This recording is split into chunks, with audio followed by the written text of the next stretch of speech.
I'm Marge Robeson, registered dietitian with Pasonic Partners. I'm Louis Aguilar, production lead. And behind the camera, I am Melinda Gray, food service manager for LCCAA Head Start.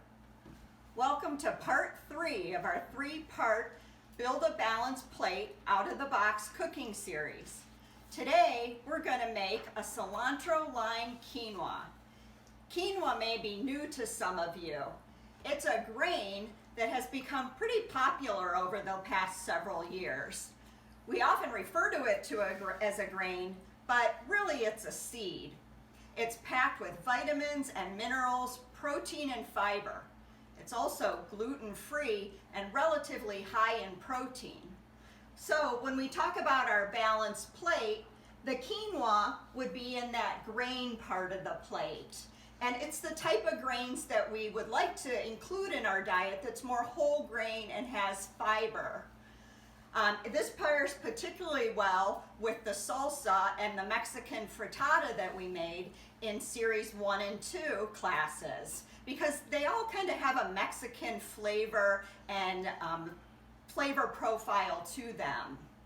So we're going to wash our hands and wash our produce and get started cooking. So we're going to get started by mincing the garlic, dicing the jalapeno and the onion.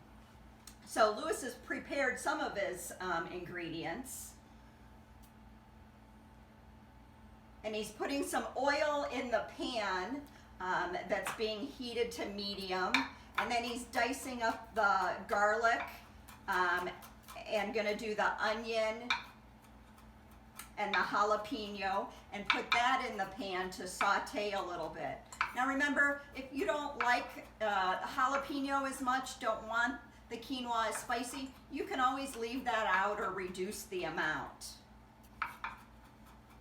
Now we're going to add the diced garlic into our preheated oil, and we're going to let it saute for about 1 to 2 minutes.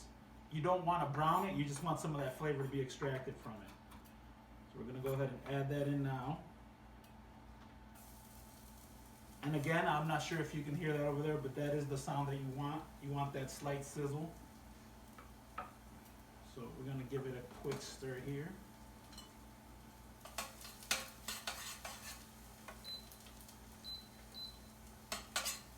And then I know he's going to mince up some of the jalapeno. I know in the last class he gave us that tip about if you don't like your jalapeno as spicy, you can remove some of the seeds and the vein that's in the jalapeno. Yes, if you do not want it as spicy, just remove the inside, which is the veins and the seed pod. All you do is just cut right along that little vein line, and your seed pod should just pop right out. And I have pre-diced some of it, so we're going to add that in here with our garlic, and next will be our onion. So he's going to add the onions and saute those. Now I know a lot of times you may be not familiar with quinoa. People can be intimidated by quinoa. Heck, it's hard to even say the word sometimes or know how to pronounce it. But quinoa is really pretty easy. I always say if you can cook rice, I think you can cook quinoa. Yes. And what you'll see is when you get the quinoa, as I mentioned, quinoa is actually a seed, and it comes in a variety of colors. So there's red quinoa, white quinoa, black quinoa. It's just different varieties, all taste the same, all great.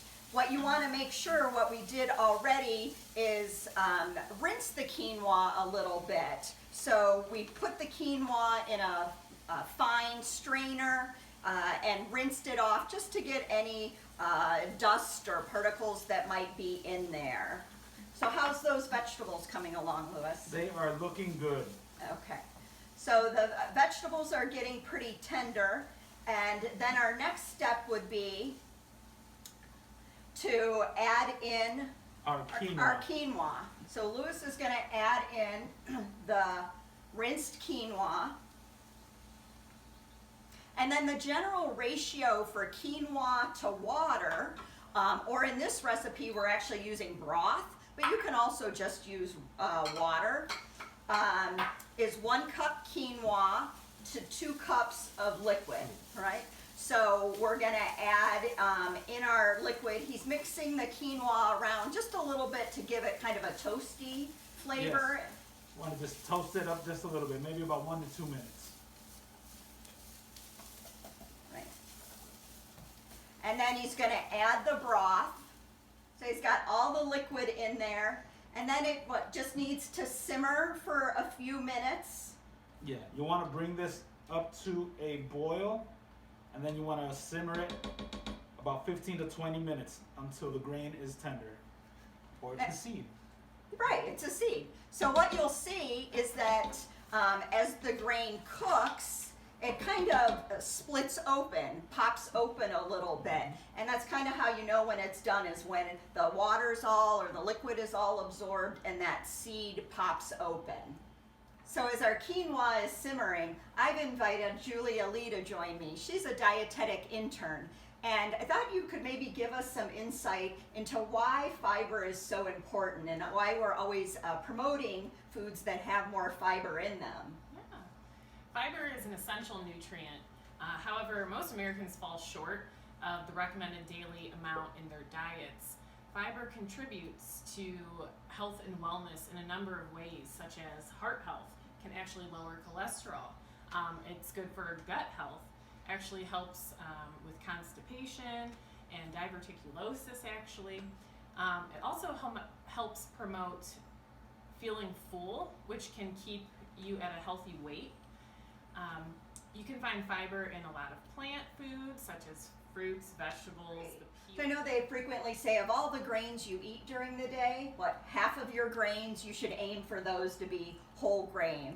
Yep. And when we look at that plate, that balanced plate, about a quarter of your plate should be from some grain on a healthy plate.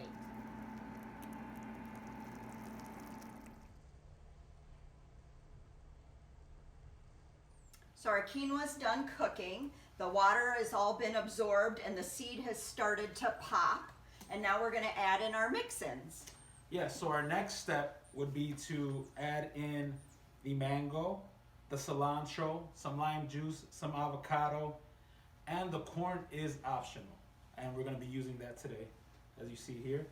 So for the first step for the mango, what you'll wanna do is cut it lengthwise on the flat side of the seed, and you'll get 2 halves. Then what you want to do is just add some cross cuts into it while it's on the skin. Once you do that, you can just invert it and pop it like that backwards, and then just use your hands and it'll pop right off. So I have some that's already pre-cut here also, so we'll add all this in there. Great. Okay.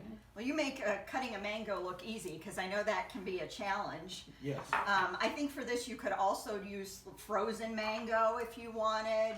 Of course, everything, these recipes are versatile, so if you wanted to use a different fruit, that's great too. Yes. We'll do the avocado next. What you want to do is cut it lengthwise all the way around, and you'll get 2 halves. Then you want to use the pit.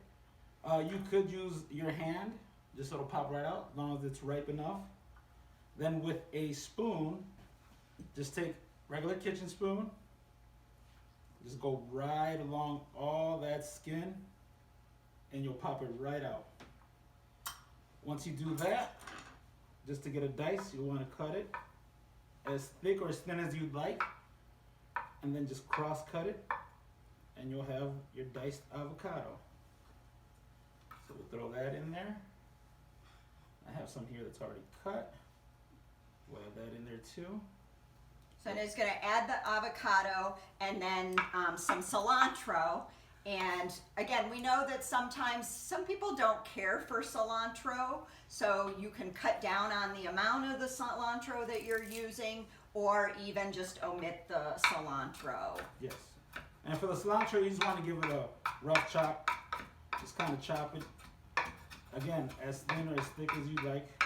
And for this one, we're going to cut it down to small. And so this recipe, again, when I talk about pairing new foods with preferred foods to try to get kids to try new foods, I think something like a mango. I know we serve mango on our Head Start menus, and kids really enjoy mango. So maybe when you try a quinoa salad like this, first you put on your child's plate just some plain mango, and I know a lot of kids like that. Then when they see the mango mixed into a salad, they're gonna be more likely to maybe try something new with the salad. And again, if they don't, that's okay too. Present, present, present. I'll say it again. Just presenting a variety of foods from all the different food groups. So what's next, Louis? We're gonna add a little bit of the corn, and like we said, this is an option. So I'm just gonna add a little bit here on the side. And last but not least is some of the lime juice. Just cut that in half. You can roll it a little bit just to release some of that juice. Then you could use your hand just to catch any seeds if there are any. Great, and then we're just gonna mix all that together to meld all those flavors together. What I like about adding the extra corn in there, avocado, is it's adding extra vegetables to the plate. Again, remember what I mentioned, that for adults, we like to see at least 1 to 2 fistfuls of vegetables on the plate. So when you have this quinoa salad and you're adding some more corn, or we have the onions, the peppers, those types of things in there, a great way to get more vegetables in. So we've mixed all of the mix-ins in our quinoa, and it's bright, it's colorful, it looks great. Remember with quinoa, it's really simple. Again, just boiling it with the water. You can get creative with your mix-ins. We, again, have in the box that you'll be getting with all of your ingredients, some quinoa variations. So for example, you could make a caprese quinoa where you add in some tomatoes and some peppers, maybe some mozzarella cheese, with a little bit of olive oil and some balsamic vinegar. That's one of my favorite quinoa salads, but just get creative. Again, measurements don't really matter. You can put in whatever you like.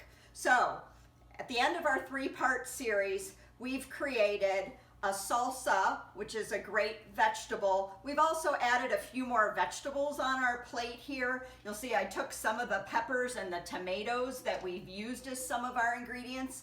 And because we know sometimes kids don't like foods touching, we've just put a few on the side of the plate so that we're, again, getting that at least fistful of vegetables on our plate. We've paired that with our protein part of the plate, which is our frittata. And then today's quinoa makes a good whole grain accompaniment to that. Of course, this is an adult size plate. For kids, remember, small portions is good, and let them ask for more, and present the variety of foods. We hope you enjoyed our 3-part cooking series, and hope you'll join us again in the future.